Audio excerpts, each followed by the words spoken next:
दर्शक बंधु केदार गौरी सीरियल रे देखा पाइबे एक धमाकदार एपिसोड। से बदमाश बिकु आउ माधवी तांको प्लान रे सफल हो गले आउ सीसीटीवी फुटेज को डिलीट करदेले। पीयूष गौरी को कहिबे मु तम झियो को शीघ्र खोजिकी बाहर करिबी।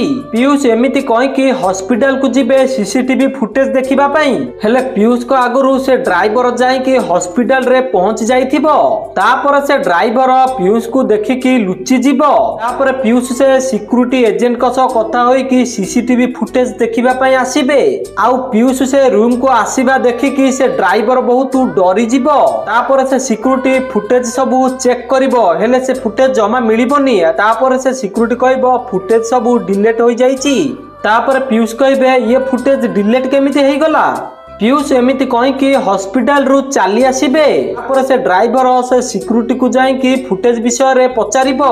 तापर सिक्यूरिटी कहबो से फुटेज सब डिलीट हो जाइछि। हेले दर्शक बंधु से फुटेज को आउ केही लोक जणे नेई जाइथिबो। तो दर्शक बंधु आपण मानु कोन लागुची किए से फुटेज नेइथिबो आपण हमकु कमेंट माध्यम रे जणांतु। आउ आपण माने जदि चाहुचंती माधवी आउ बिकुर सत समस्त सामना को आसु ताले वीडियो को लाइक करी चैनल को सब्सक्राइब कर दियंतु।